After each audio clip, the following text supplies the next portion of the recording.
Letter से मिले, telephone से मिले, पर लेटर टेलीफोन नहीं थे। मां से जहां मिले कि तुम्हें ऐसा करना है, तो जैसे बछड़ा रंभाता हुआ दौड़ता हुआ गाय के समूह से लिपट जाता है, ठीक उसी बार जिस प्रकार से एक चिड़िया का बच्चा चिड़िया के पंखों के नीचे सुरक्षित हो जाता है, ठीक उसी प्रकार से दौड़ते हुए उलझते हुए गुरु के चरणों में अपने आप को लीन कर देने की क्रिया और उनकी आज्ञा का पालन, उनका पहला अक्षर बोले और पूरा शब्द समझ ले, पूरी वाक्य बोले, तब तक तो विलंब बहुत हो जाएगा। उन्होंने कहा कि बस तो अब निकला, तुम पानी गिलास लेने के लिए दौड़ गया, बस फिर पानी पिला, ये तो बहुत लंबी चौड़ी बात है। उनका कि आज्ञा पालन का मतलब ये होता है। और फिर अपने घर वालों को कर्तव्य पालन करिए, बस कर्तव्य पालन करिए, तो मोहग्रस्त हो जाते हो।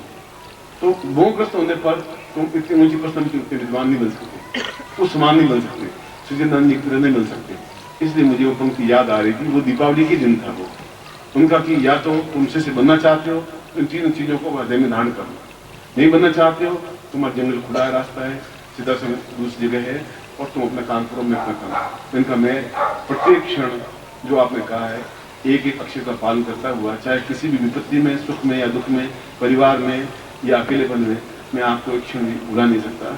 और जो ही आपका नाम होठों से उच्चरित होगा तो आंख में आंसू की धार मेरी जरूर बहेगी, और मैं आपके समान, और आपके समान तो क्या कहूँ, आपके तुल्य योग्य बनता हुआ अपने सारे शिष्यों को इतना ऊंचाई पे उठा दूंगा कि पूरा संसार मुझ पर नहीं उन पर गर्व करे, ऐसा मैं उठा दूंगा।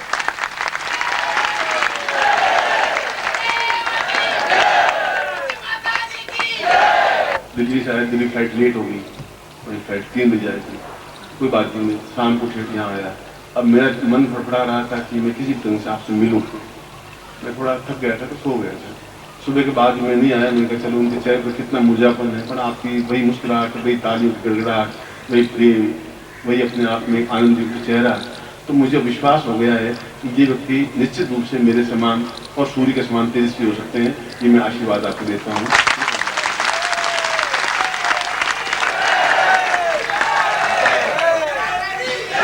आज के दिन हमारे लिए दिन तो एक मिला, सिर्फ एक दिन देखा जाए तो, जो गुरु और दिवाली दिन तो एक ही साल में, और वो साल में एक दिन भी है कि नहीं, अगले साल फिर गुरुदेव के सामने आप किसी वजह से नहीं आ पाए, वह जो आ गया उसको तो आप उपयोग करेंगे नहीं, फिर सोचो अगले साल कर लेंगे, फिर 2 साल बाद कर लेंगे, फिर 3 साल बाद कर लेंगे, फिर अगली बार गुरु जी से मिलेंगे। कभी दिवाली के दिन आए, आप सामने हो, मैं आपके सामने हूँ, और मैं अपना सब कुछ लुटाऊँ और आपसे कुछ झोली में लपेट लें और हृदय में उतार लें। ठीक उसी प्रकार से पूरे शिष्य शब्द का मतलब है जैसे मांस और चमड़ी को, जैसे आप मांस से चमड़ी को अलग नहीं कर सकते, चमड़ी को चाहते हुए भी मांस से दूर नहीं कर सकते, और चाहते हुए शिष्य अपने गुरु से अलग हो ही नहीं सकता, गुरु भी नहीं कर सकता उस शिष्य को अलग, चमड़ी को मैं अलग नहीं कर सकता, तो आपको भी अलग नहीं कर सकता। और मैं कभी भी आपसे अलग हो ही नहीं सकता, संभव नहीं है, कहीं पर भी होऊंगा मैं बिल्कुल, आप आंख बंद के देखेंगे तो केवल मैं आपको बिंब के रूप में दिखाई दूंगा ही, और आपकी प्रत्येक छवि, प्रत्येक चेहरा आपका मेरी आंखों के सामने।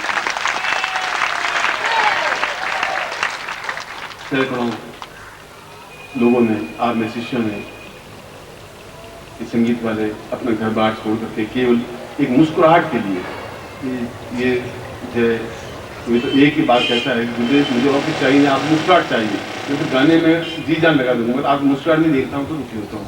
आप मेरे किसी ने अपने यहाँ जो काम है, जो मेरा मिशन है, जो मेरा उद्देश्य है, जो मेरा लक्ष्य है, उसको आगे उठाने के लिए, बाकी मुझे शरीर गलाने की क्या जरूरत, मुझे रोटियाँ मिल रही है, कपड़े मिल रहा है, मगर मेरा उद्देश्य जो गुरु ने आज्ञा दी है कि तुम शिष्यों को अपने समान बनाओ, विद्वान के संसार में दहाड़ तो वो शेर जैसे जंगल में अकेला हो, वो भारतवर्ष में अकेला ही हो, उसके जैसा दूसरा बन नहीं।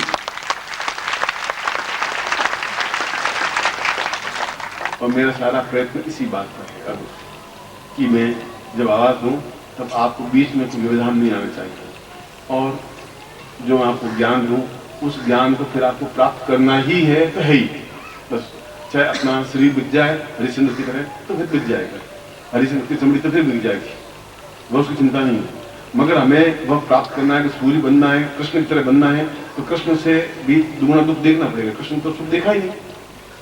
आपने फिर भी रात को नींद तो आराम से ली, नींद भी 24 घंटे दुर्योधन की चिंता थी, दुशासन की चिंता थी, द्रोण की चिंता थी, कृपाचार्य बाकी लोगों की चिंता थी, और फिर केवल 5 लोगों को जिता दिया लाखों लोगों के बीच में। आप इतने बड़े, और फिर मैं आपके साथ हूं, उसमें आपको तकलीफ देखने की जरूरत है। अब उस रास्ते को पार करने के लिए बहुत 4-5 घंटे रह गए, क्योंकि उसके बाद में महालक्ष्मी पूजन तो मैं खुद कराऊंगा ही आपको, मेहर माही दोनों आएंगे, पूजन करवाएंगे और पूरी क्षमता।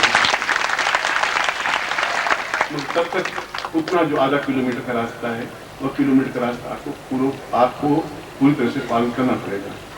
वह जो गुरुदेव ने आज्ञा दी मुझे आज, मैं उस आज्ञा को कहा कि अब तुम अपनी खुद की चिंता छोड़ दीजिए, मेरी चिंता भी छोड़ दीजिए। गुरुदेव ने कहा अब अपने शिष्यों पर ध्यान दीजिए, उस रास्ते को तेजी से पार करना। और जो मैं तुम्हें कहा था और तुमने जो मुझे वचन दिया था कि मेरे समान में उनको बना दूंगा, अब तुम बहुत जल्दी साल 6 महीने में, 1 साल भर में अपने समान बना दीजिए, जिससे कि वो सियार नहीं रहे, कमजोर नहीं रहे, मामूली व्यक्ति नहीं रहे। एक उनका व्यक्तित्व हो कि उनके लिए मंदिर बने, उनके लिए अपना घंटे घड़ियाल बजे, आने वाली पीढ़ी उनको याद रख सके, एक शिष्य का मंदिर बन सके, जैसे कृष्ण का बना वैसा बन सके, और ऐसा आपका बने। उस दिन मुझे प्रसन्नता होगी, उस दिन मुझे खुशी होगी। उस रास्ते को पार करने के लिए सहस्रार दिन आपने पहले दीक्षा ली होगी। मैं नहीं कह रहा हूँ कि आपने, इससे पहले तो आपने सांस लिया था, अब सांस लेने की जरूरत है नहीं आपको। पहले ऑक्सीजन ले ली, जब क्या जरूरत है आपको सांस लेने? तो एक बार ले ली, फिर दूसरी बार लेने की जरूरत, पानी पिए था सुबह, फिर और पानी पीने की जरूरत है, फिर दूसरी बार जरूरत क्या है? प्रत्येक क्षण अपने आप में अलग ढंग से, आज मुझे जो आज्ञा दी गई है वो अलग ढंग से दी गई है। उनका तुम अपनी चिंता में छोड़ो, अब उनको उस रूप में पहुंचा दो, उस रूप में इतना पहुंचा दो कि वो अपने आप में, चाहे स्त्री हो, चाहे पुरुष हो, चाहे शिष्य हो, चाहे शिष्य हो, एक अद्वितीय बन सके। फिर उनके मुकाबले दूसरा खड़ा हो गया तो फिर फायदा भी क्या होगा। इसलिए अब मेरी आज्ञा ये है कि प्रत्येक को कठिन से कठिन साधना शुरू करवा दीजिए, कर दीजिए, ये तो आज्ञा है। तब मैं बीच में तो शांत रूप से दूध नहीं आता, जिनको नहीं आता, पर जिनको जो ही मुझे उनकी आज्ञा दी कि तुम्हें ये जाके कहना है, करना है और ये कर देना है, तो मैं सबसे पहले तो ध्यान धारणा, सहस्रार भेदन और ब्रह्मांड भेदन कुंडली जागरण दीक्षा दूंगा। सहस्रार भेदन और कुंडली भेदन,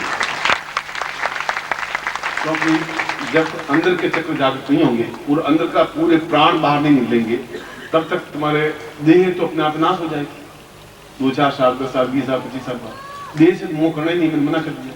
तो प्राणों को पूरी तरह से जागृत कर देने के लिए फिर पूरी तरह से ध्यान लगे, ध्यान करके गुरु गोविंद सामने आ जाए। धारणा का मतलब है पूरे गुरु अंदर स्थापित रहे ही। कुंडली ब्रह्मांड भेदन का मतलब है पूरे ब्रह्मांड में आप विचरण कर सकें। सहस्रार भेदन का मतलब है कि आप पूरे अंदर के जितने चक्र हैं, 7 चक्र, वे पूरी तरह से जागृत सहस्र कमल दल की तरह खिल सके। तब आप आगे का रास्ता, जब कुंडली जागृत हो जाएगी तो फिर आगे के रास्ते में बहुत तेजी से 20 साल का काम आपको केवल 2 महीने में कंप्लीट कर सकेंगे। तो पहले मुझे आपको, और मैंने पहले कहा था कि आप रिलाट पर, कुछ लोगों के रिलाट पर कंजूस शब्द लिखा हुआ है। कंजूस तो मारवाड़ी होते हैं, मैं मारवाड़ में पैदा हुआ, आप क्या बनते हैं? तो कंजूस मारवाड़ी तो मतलब तो खुद मर जाएगा मगर 2 पैसे निकालेगा नहीं, उसको हम कहते हैं कंजूस। वो मारवाड़ में हर एक गली मिल जाएगा, और उनके नीचे पैदा हुआ हूँ। इसलिए इस शब्द को आपके साथ चिपकाइए ना, इसको हटा दीजिए, मजबूरी का रख दीजिए। इसलिए यह दीक्षा अपने आप में अत्यंत महत्वपूर्ण है, अद्वितीय दीक्षा है। इसे ब्रह्मांड भेदन भी आ गया, सहस्रार भेदन भी आ गया, और ध्यान और धारणा दोनों आ गए। ध्यान भी हुआ, आंख बंद करके आप बैठे हैं तो कुछ पता ही नहीं है, 5 मिनट बैठे, 15 मिनट बैठे, आधा घंटा बैठे, 2 घंटा बैठे, 5 घंटे बैठे, जितना समय आप बैठे सब बैठे, क्योंकि आपको अपनी पर्सनैलिटी बनानी है। आप दूसरों के लिए, परिवार वालों को छोड़ दीजिए, भूल जाइए। कर्तव्य अलग है। तुम क्या कर्तव्य तो भूल गए, उनके पीछे पागल से हो गए। मुझे रोटी खिलानी, इनको कपड़े पहनाने, इनको गहने पहनाने, इनको ये कर देना।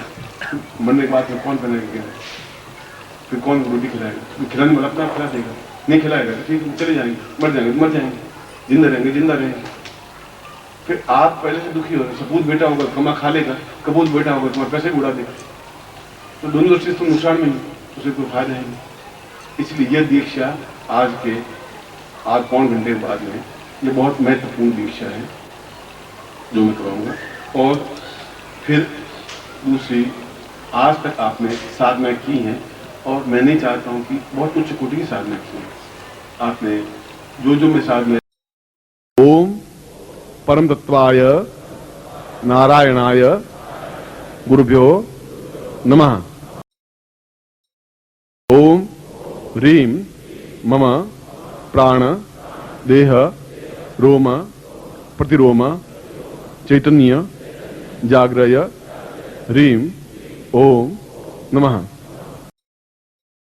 ओम भूर्भुवः स्वः तत्सवितुर्वरेण्यं भर्गो देवस्य धीमहि धियो यो नः प्रचोदयात्।